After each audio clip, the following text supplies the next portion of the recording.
This dashboard shows a live, self-hosted server environment running active templates for WordPress, Nextcloud, and AudioBookshelf. All of these applications are running on a virtual private server with 4 cores and 24 gigabytes of RAM. This specific hardware configuration is available at no cost, replacing the need for paid monthly SaaS subscriptions. To reach this end state, you must sign up for an Oracle Cloud account. Be prepared to enter your real personal details and a valid credit card. The card is used strictly for identity verification on the Always Free tier. It is vital that you disable any VPNs before starting. Oracle's fraud prevention systems are highly sensitive, and hiding your IP address during registration will lead to an immediate account block. Once you pass the verification process, the platform provides access to high-performance hardware typically used for enterprise-level computing. During sign-up, you must choose a home region. Select a location with multiple availability domains to ensure there is enough physical hardware capacity to host your server. Before building the server, you need a network. Navigate to the Networking tab and use the VCN wizard to create a virtual cloud network with internet connectivity. Next, create the virtual server instance. Click Change Image to switch the operating system from the default to a minimal Ubuntu build for a cleaner, more standardized setup. Under Shape Settings, select the Ampere ARM architecture for the full free tier allowance. Rather than maximizing one machine, set sliders to 2 cores and 12 gigabytes of memory. Repeating this creates 2 separate servers with unique IP addresses. Before finalizing the server, scroll to the SSH key section.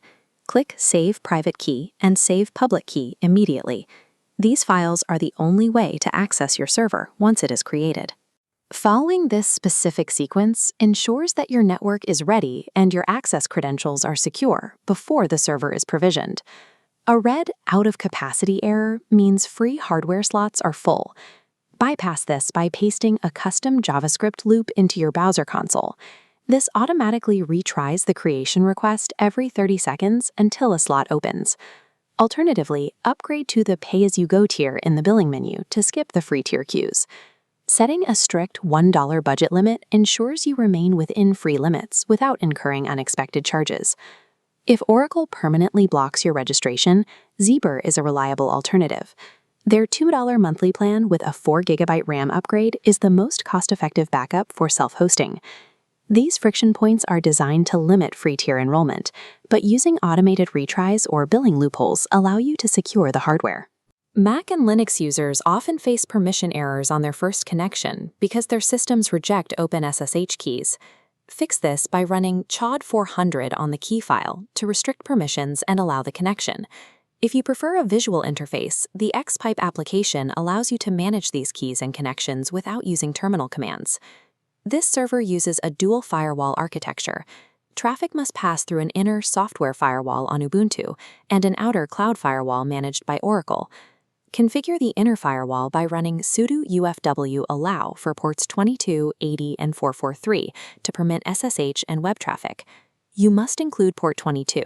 Enabling the firewall without allowing SSH will permanently lock you out. For the outer firewall, go to the Oracle dashboard and add ingress rules to your network. Enter ports 80, 443, and 8000 to allow traffic to reach your web apps. Aligning both the operating system and claw firewalls is necessary to make your applications accessible to the internet. With the server secured and the network configured, you can now move from the command line to a more functional interface. Run this installation command to deploy the Coolify server manager. This script automates the setup of a visual control panel on your instance. Once the installation completes, the terminal will display a local access URL containing your server's IP address and port 8000. Entering that URL in your browser brings up the deployment dashboard, where you can install and manage applications with a single click. Your environment is now ready to host your own services.